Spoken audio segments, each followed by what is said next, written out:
Hey, how's it going? So I want to kind of make a point here concerning our current system of law. Uh, Basically, the social rules that we all follow and the circumstances of the whole crime and punishment concept. And this dawned on me today, well, a couple days back. I recently received a speeding ticket going up north to Bear Lake, and just really, you know, the cop that smiles and pretends like he's doing you a favor, and just just drive safer, buddy. And it's like, yeah, thanks. I was driving safe. So what if I was going just a little bit over the rules that everybody sets, or that not everybody, that a few select people decided on concerning that particular street. And speeding, I think when it comes to driving, I'm gonna kind of go off on a bit of a tangent here really quick. When it comes to driving, speed limits are a bit of just a nuisance. I mean, I think most people understand that they should probably not speed through neighborhoods. And I think that most people understand that when you have a 20-mile stretch and it's completely straight and there's no other cars around you, that you probably are okay going a little bit faster than normal.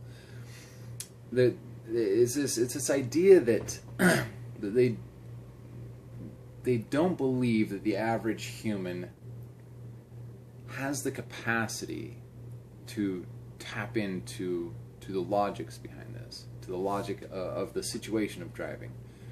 I think most people understand that it's probably not a good idea to go down the freeway at 120 miles an hour. It's just not something that most people are going to do. Even if there were no speed limits, most people probably would not do that. I think to have a speed limit and then have an actual punishment assigned to that is bad, and let me explain why. If you look at us from an evolutionary point of view, we've developed different levels of awareness and consciousness, and we've become more complex. And a lot of what our fight and flight response comes from is the reptilian brain. And here's the problem that I believe may actually hold some water. I would love to see a study done on this.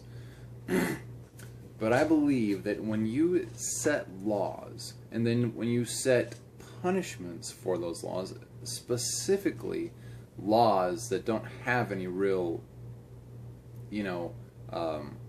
reason behind it other than religious, like the collective dogmatic religious views of the country or the area. When you have laws set up in this fashion, and then you have punishment for it, you're appealing to the reptilian brain. So you're asking people to be more logical, right? To be more aware of the reasons why certain things are good and certain things are bad, that kind of a thing. But then at the same time, you're making an assumption that certain things are good and bad, and you're asking them to follow these ideals based on a supposition of nonsense. I believe there's a lot of ridiculous ideas that go around in law, and I'm sure we're all quite aware of that. But once you have this law that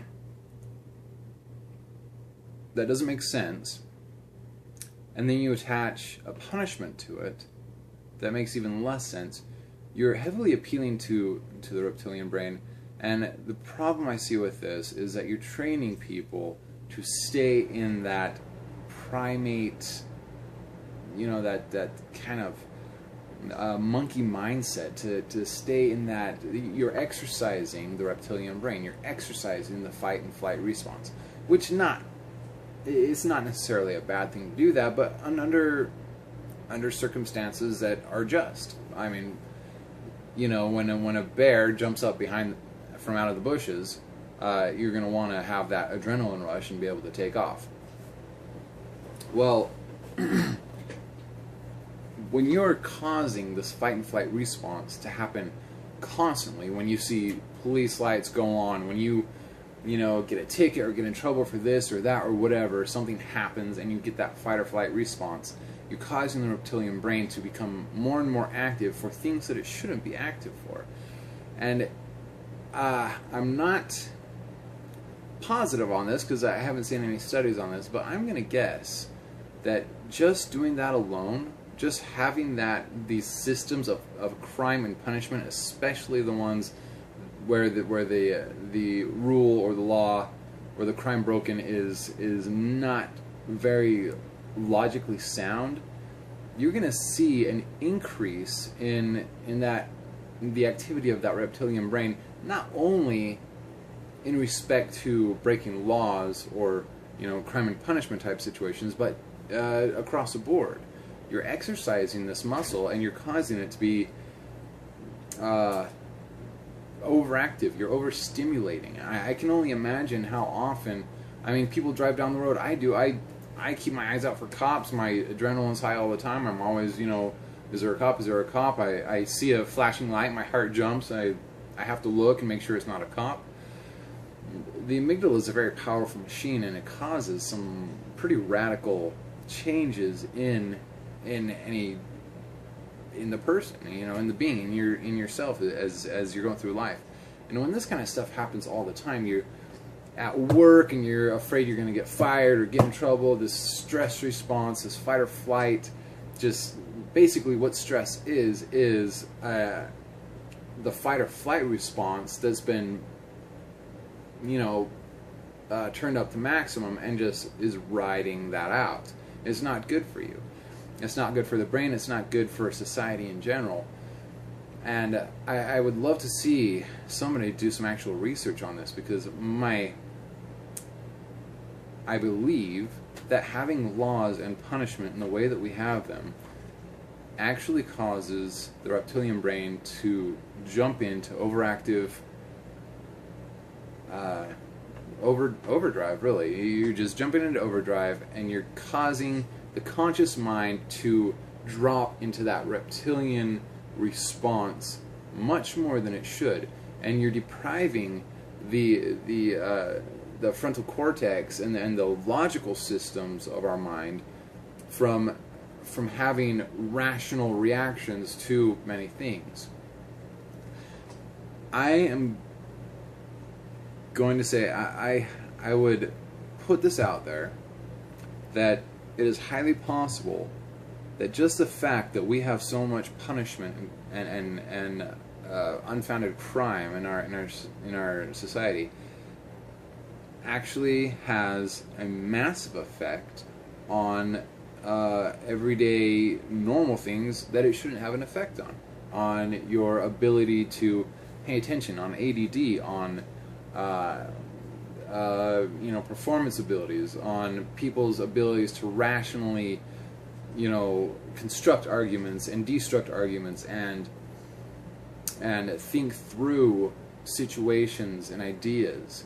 That this response has become so overtrained that it kicks in and causes irrational jumps to conclusions that would not normally happen. So that's my argument against crime and punishment, and I can't really give an argument against any one thing without giving an answer or offer a solution. And my solution is to stop it. Stop having punishments for shit that is just stupid, and stop having laws that are irrational. When you do, you are appealing to that side of our minds that just is irrational and responsive and sporadic and chaotic. And I believe it's damaging. I believe it's heavily damaging. And I think that the more we allow the people to regulate themselves and not feel like they're in a situation where they could break a rule at any moment, which is exactly what we have here in the United States. We have drug laws. We have laws about you can't even walk down the street and drink a beer. I mean, it's absolute nonsense. We just live in it's a total. Our world is a psychosis. We're in a state of just perpetual psychosis, and this irrationality that we see all the time, I believe, is highly correlated to the fact that we have a society built to sustain and exercise that response system, that reptilian brain. So instead of, handing out tickets for people that are speeding, why don't we start exercising the reward system? Why don't we start exercising the logic, the logical brain? What about people that get caught by street cams going the speed 7 times in a row, gets $100 off their, or $100 added to their tax return? I mean, would that not be an incentive to try to go the speed? Stay within the speed recommendations, and the drug-related laws are just ridiculous. We all know the war on drugs is a joke. It's absolutely ridiculous. Why not?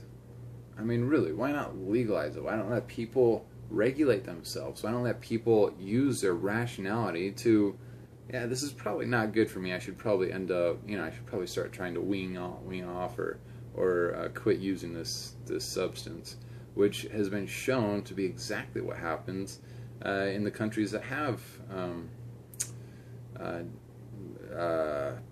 what's the word?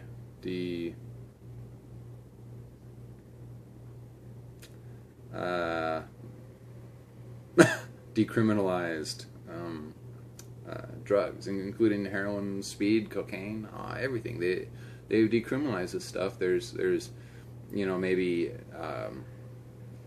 repercussions for being a dealer or something like that, but there's not necessarily any legal punishment for being caught with personal use amounts. I think that brings down that feeding of the reptilian brain. Yeah, when we appeal to the reward, we know this. We know this. We know when we appeal to the reward system rather than appealing or trying to appeal to the reptilian brain, we know we get better results. We have studies showing this. I would like to see a study specifically correlating illogical laws and rules and such structures, at work and at school and at church and whatever. I don't know why I threw church in there. I don't go to church. I don't believe it in any sort of anything. But yeah, I mean, I really think if we took a look at it, we would see a very statistically significant correlation between the anxieties in a society and the factors that appeal to the reptilian brain and irrationality. So yeah, that's really that's the video. That's it. I think it would be something interesting to see, though, and the more I think about it, the more I think it is a very sound proposal. I would love to see some work done on it, and in that case, I would love to see some shit change, dude. Our world is such a mess right now. We appeal everywhere we turn. We appeal to the fight or flight response. We don't need to exercise this part of the brain. Can you imagine worrying about and fearing that a bear is going to jump out of the bushes every single second of every single day, it's just not good for you. It's stress. It's killing us. That's what is one of the major problems in our society, is the illogical constructs that everybody's forced to follow, and the stress responses, and the ridiculous focus that we put on trying to appeal to the reptilian brain when we're fucking evolved humans. We have a frontal cortex. We have this whole area where we are capable of logically analyzing and deducing and postulating and all this amazing stuff that we can do. We're throwing it in the water by trying to appeal to the reptilian brain so often and so regularly that we're actually exercising it, and I believe that it is diminishing our cognitive abilities as an evolved species. So that's my rant. Rock and roll. See you guys later.